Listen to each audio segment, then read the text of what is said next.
the invitation. Really happy to be here with everyone today. Good afternoon, all. And again, honored to be here and have this conversation. At the outset, a very brief introduction, though, if there's someone who hardly requires one, as the cliche goes, it is Dr. Preetha Reddy. She is the executive vice chairperson of the Apollo Hospitals and, of course, a member of the founding family. And she is widely recognized for her contributions in making quality healthcare accessible to millions of people, not just in India, but in different parts of the world. Dr. Preetha is the managing trustee of the Apollo Hospitals Educational Trust, which is a body which steers the educational endeavors of the group. And she also works extensively with industry bodies, the government of India, to advance policy decisions on healthcare. In 2013, along with Dr. Pratap Reddy, she championed the establishment of NAT Health, which is the Healthcare Federation of India, which represents the unified and credible voice of Indian healthcare.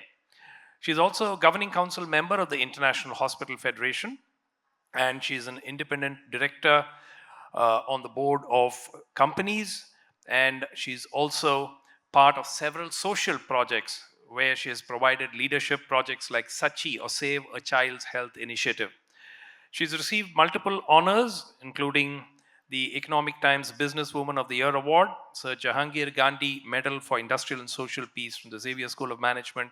She was also conferred with the Healthcare Personality of the Year Award by FICCI. So a round of applause for Dr. Preetha Reddy. Today's topic, cost of healthcare and the gap in medical education. I think all of us know that the quality of healthcare that we receive in India is patchy. There are centers of excellence that we know very well exist in the metros.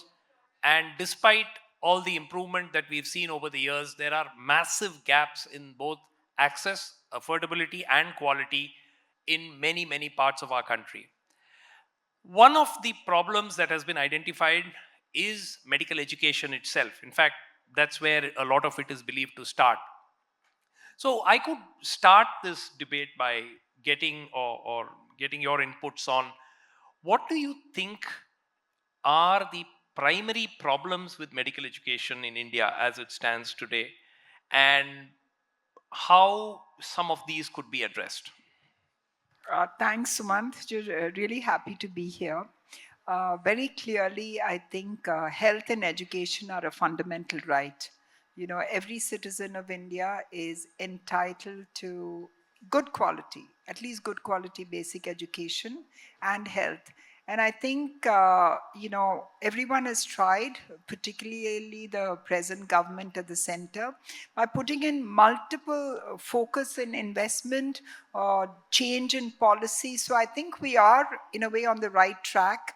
And, you know, all of you are reading, and if you look at the NHS in the UK, sometimes I think they're in worse shape than we are in India. So I think we must be very cognizant of the fact that a country of 1.3 billion people, we really over the past 5 to 10 years are doing so much more so that the future generations have good access to healthcare. So, you know, I want to be very clear on that point. The second is there is a problem as far as medical education. And when I say medical education, I don't want you to only think of doctors. You know, we always do that. We think medical education means doctors. There's this huge workforce behind the doctors who are, who can perform well. And we must think and plan for nurses, allied healthcare workers, physiotherapists, nurse clinicians today. So I think we have to think a bit differently. And to me, that's a big challenge. We're living with the archaic norms, which, which is the British legacy. Until recently, if you wanted to do a medical college, you needed like 40 plus acres of land.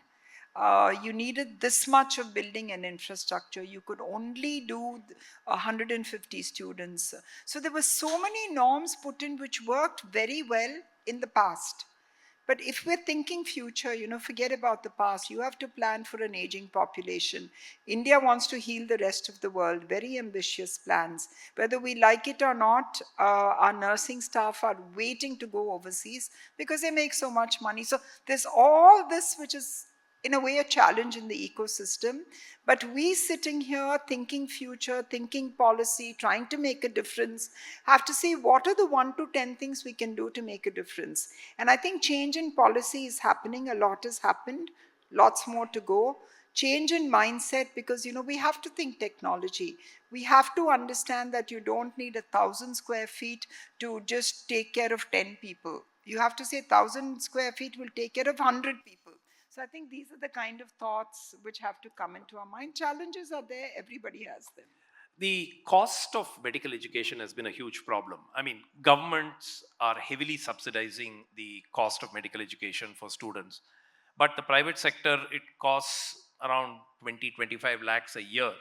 And over a period of time, if somebody has to do a undergraduation and post graduation in the private sector in India, you end up spending around 2 to 2.5 crores. Now this money needs to be recovered. How do you think this can be addressed? Because clearly one of the problems that we are seeing is that there is an explosion in private medical colleges. The government also feels that our doctor population ratio is not as it what should be, therefore we need more medical colleges. But then governments, except in states like Tamil Nadu, where we've done very well and opened so many medical colleges in the government sector, many states predominantly depend on the private sector. So what can be done to sort of, this cycle has been going on for now 30 years. How do you think this can be changed? I think things have changed, but you have to put a cost to anything. Everything comes at a certain cost. So if you want to have 1,000 beds, which technically are free beds or take care of that population of society, you still have to fund it. If you need infrastructure for housing, training, teaching, pay faculty, you still have to fund it. So all this comes at a certain cost. Uh, I mean, we should not charge to such a level that you're, raking in so much of money that historically it has happened. So I'm not saying let's not forget that it's happened.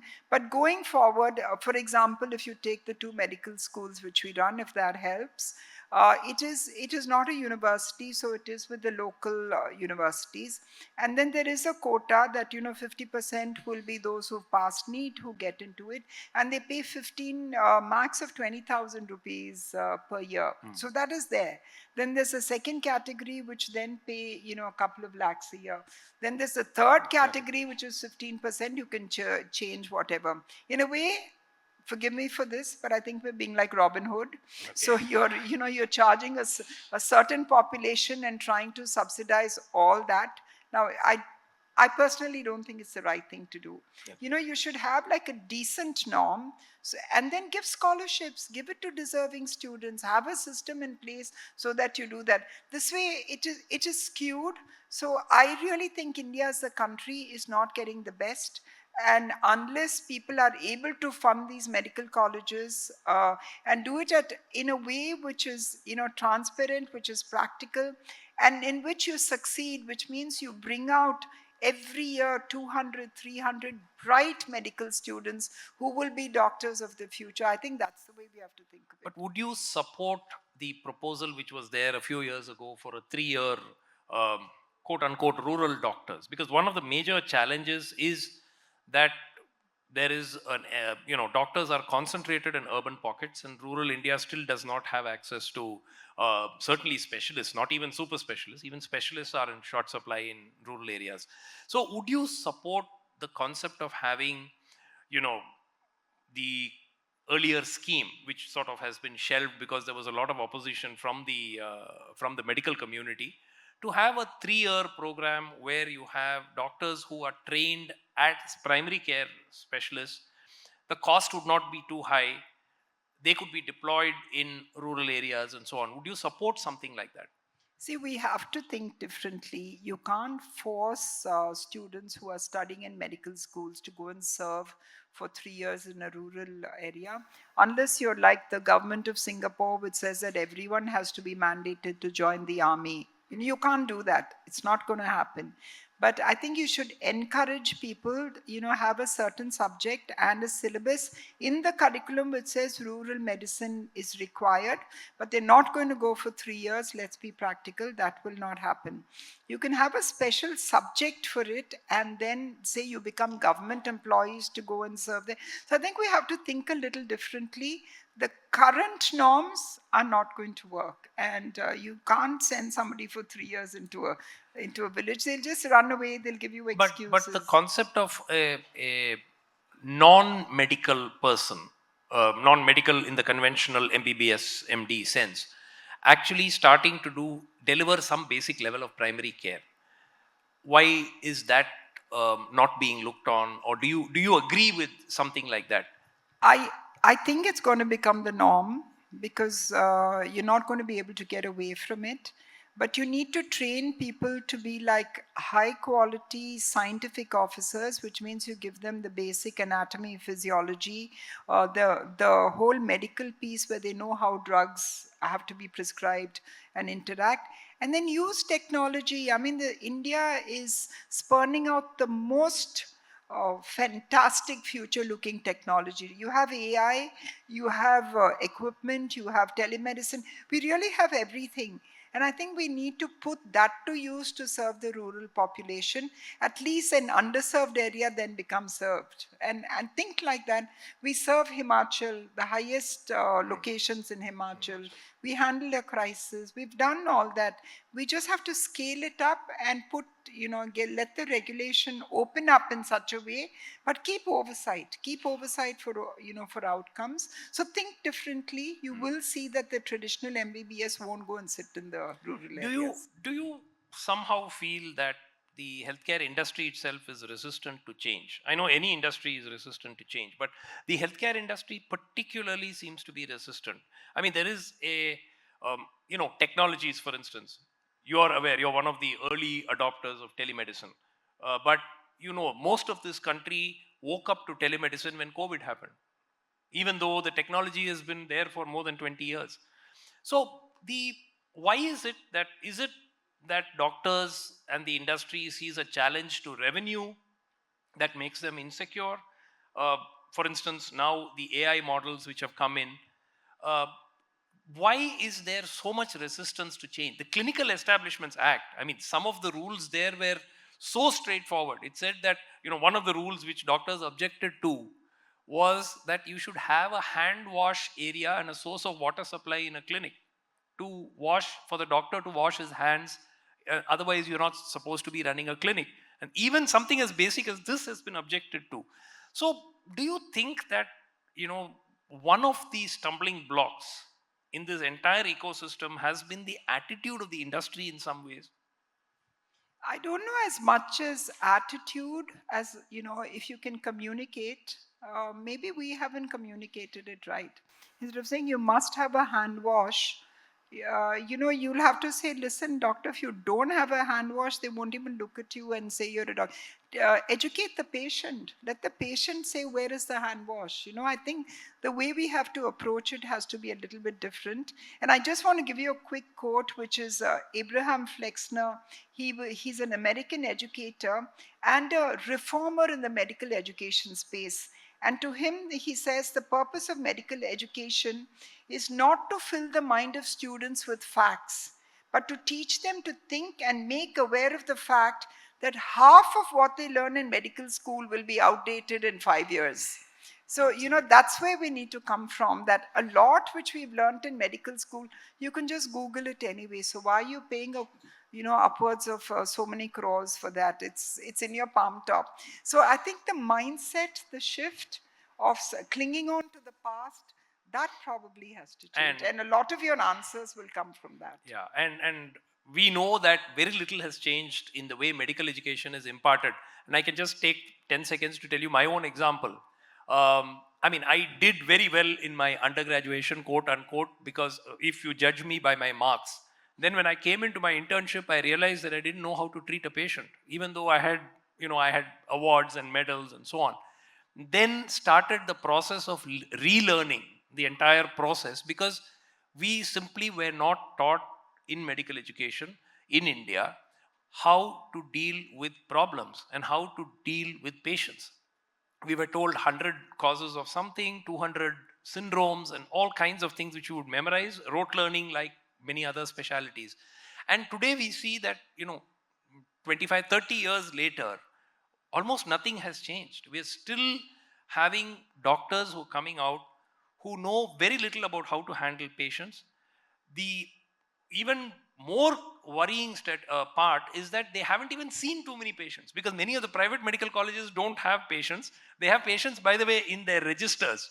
You will be interested to know there is now software that can cook up patients for private colleges who don't have enough patients. So that is the level to which we've gone. But coming back to this issue, do you feel that there needs to be a complete overhaul as far as medical education goes? I definitely think that there has to be, in terms of content, in terms of the norm. NEET is good. I think they did a good thing by bringing NEET in. But the problem with NEET is that, we've so attuned to learning by rote. It's like you get your multiplication tables right, you'll get 100 on 100. You can't afford to have a doctor treating you who's learned by rote, who's, everything by going to those centers, coaching centers. That won't work for healthcare. And so that's the downside of NEET. If we can crack that, if we can give them a seat in medical school simply because we know that, their head and heart is in the right place, they really want, they're passionate about service and treating people, I think there should be some sort of a norm where you can interview them. Now, the back end of it is that, these things can be fixed, it can be fudged. That is, you can't run away from that, find answers for it. I completely agree. But I think the curriculum has to change. And I'm not talking for Apollo, I'm just talking about, how institutions can think forward. My dad is turning 90, so we thought the best present is to find a way to see that hundreds of millions of doctors in the country, the young ones especially, who are treating people, have some kind of access to information. So we brought out what is called the CIE, which is the Clinician's Intelligence Engine. Assist Engine.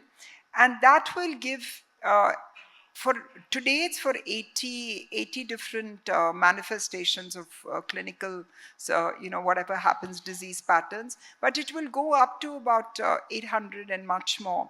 But this will at least give you the basics in hand, and it's going to be rolled out free to any doctor in a rural area running his own little practice. He just has to get into it. It's completely free. It's just a platform.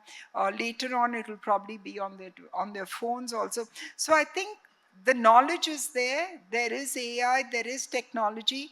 If we can use it to reach the person and see that patients get the best out of it, it'll be a great thing. And tomorrow I'd like a day where people really don't go for unnecessary investigations. I know you were dying to ask me that question, so I'm saying it myself, that, armed with the right information, there's a lot which can be curtailed, which means healthcare costs can be put to the right use. We don't need to spend that much. The other issue which I think we have to quickly think about is one the pandemic taught us, how unprepared we are as a human, as a race. It also taught us that countries like India, because we came together so well, have risen in people's estimate. We were like totally up there, which other so-called developed nations were not. We have to be so proud of that fact. But the other learning is there's a huge graying and aging population. It's going to cost the world billions of dollars. If you don't change the way that medical education is, allied healthcare professionals are today, there's going to be a bigger problem. And there is nothing we're going to be able to do about it unless we think and we should have done it yesterday. But if we don't fix it today, we don't change the syllabus, we don't change the norms, we really have a problem. Yeah, and I think that is a huge challenge, because the thinking even from the NMC, for instance, what would you like your doctor to have? You'd like your doctor to have knowledge, information. You'd also like your doctor to have good communication skills. You'd also like your doctor to be compassionate, and you'd also like your doctor to be aware of the regulations that exist and so on. But except the first part, and that too patchily, none of the rest is actually taught in medical school.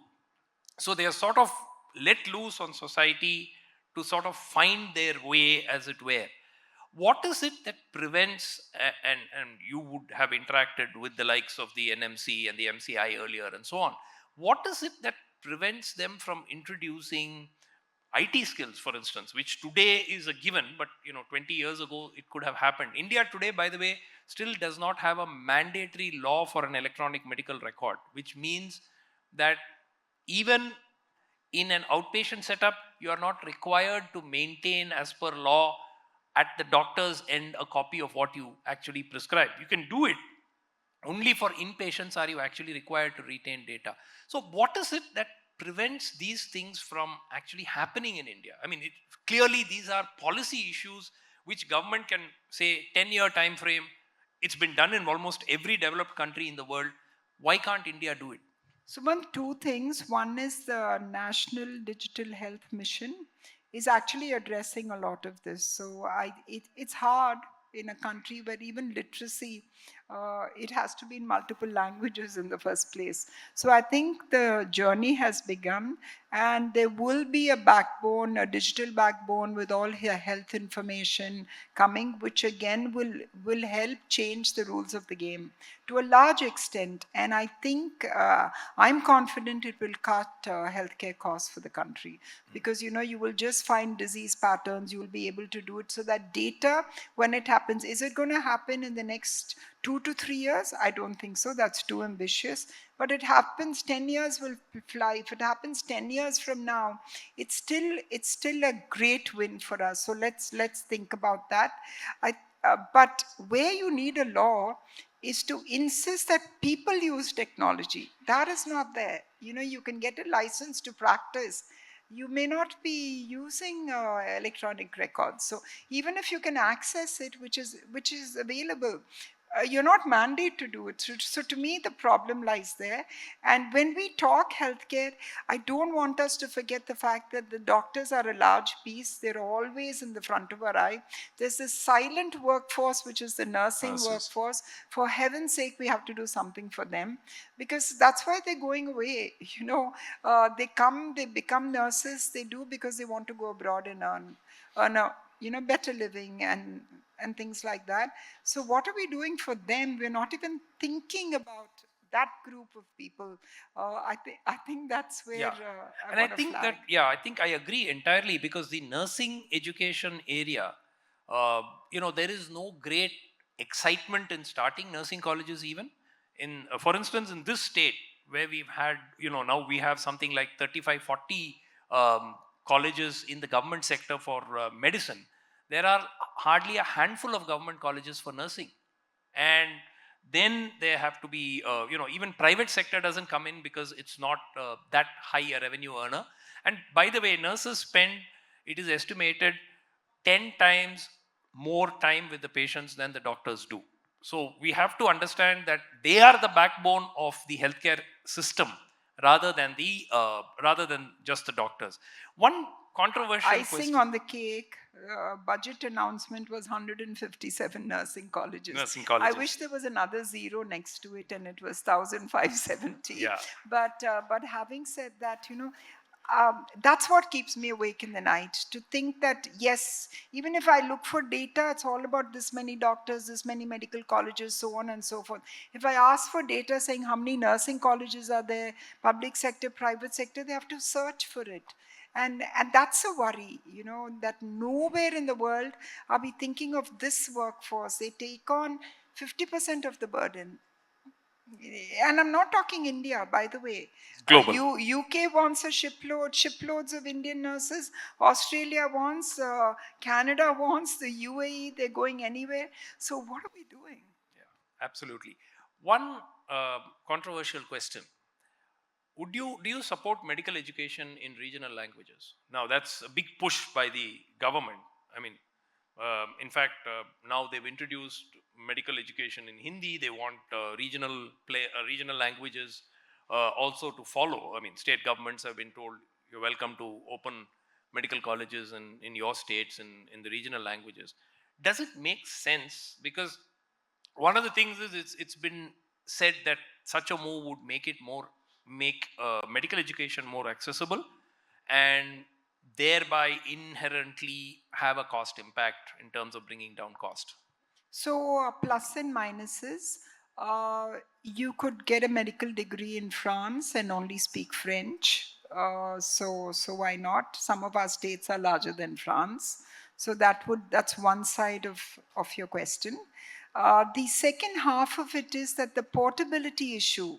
Let's say you in Oriya, let's say you do everything in Oriya. Can you really access all that language? Do we have search engines which will come back and give you that kind of language in your language? I'm not equipped enough to answer that. So you have to think it through a little bit. So the ethos is fine, but the practicality doesn't seem to be there yet. Okay. Couple of questions from the audience, and then we'll have to. Yeah. Yes, sir. Please. So, ma'am, a few sessions ago, we had people talking about utilizing metaverse as a medium of medical education. And the truth is that this idea is actually being implemented in a lot of parts in the world. But my question is, like, do you think that these developments will add to the cost of medical education vis-a-vis the quality of the doctors that are being produced? And will these developments be feasible for a country in terms of the quality of doctors and in terms of the increased cost and the limited accessibility that we have? So it should not add to the cost, then it's self defeating. We should be able to use technology so that you can keep the costs within that budget. So that's very important. There's no going away from the fact that you have to use the metaverse for knowledge, for training, because some of the best training, if you want to train from somebody, let's say in the US, you can go on that, you can use it. So why would you not? Today, they're training people to use robotic surgery using 5G technology for somebody in Assam. Nothing wrong with that. So I think you have to be smart and intelligent to use the metaverse to make them better clinicians. And there is knowledge in multiple formats. So why would we not use it? And just to add to that, there are at least half a dozen companies, startups that are working in purely metaverse for healthcare, and including many in Bangalore. So there's a lot of work which are going on. Avatars of doctors are being created, and some of them are it's extremely exciting. I had the opportunity of seeing a couple of demos. We're not there yet, probably a couple of years down the line, but it's happening. Another thought I want to, place with you is all the IITs are starting medical schools. Oh yeah. So there's a convergence between engineering and healthcare. And this is happening because now we're thinking like that. So you will see a lot of changes happening in healthcare, including the fact that you'll have intelligent devices which will then tell you where you are, how you are you going to get a heart attack? Somebody in this hall sitting is, potentially might get one. God forbid, I don't want anyone to. But I think all this is going to happen. And are we going to grab that for the betterment of our country and our society? We should. Yes. Next. Just two more questions, please. Good morning, everybody in the audience and the people who are sitting on the stage. I would like to start up by addressing the crowd. Jai Sri Mataji. I am addressing the problems, what all has been narrated here in this hall. You can go in for free medical treatment by treating yourself, by awakening the cosmic doctor within you. That is, please log on to www.sahajayoga.com. So, any specific questions, sir, please? No, this is what I wanted to convey. Yeah. I'm answering all your problems will be solved. Okay. If you log on to www.sahajayoga.com, and all your answers are answered, and everyone can treat himself absolutely free. Okay. Thank you. Thank you, sir. Thank you. Yeah. We'll take the gentleman at the back. Yeah. Yeah, the lady and then the gentleman at the back last. Yeah. Yes, ma'am. Good afternoon, ma'am. Good afternoon, sir. My name is M. Sneha. As the doctors and the frontline workers or nurses, as you said, are considered as the most service, noble service, why take a step back when they have to serve for a rural background people where the service is much needed? Why are they reluctant to serve in rural areas? Yes. So I think this is a problem. Let me tell you the problem we have. It might help. We built a beautiful hospital in Karakudi, which is near Chettinad, near Madurai, and we built a beautiful hospital in my dad's village, which is Aragonda.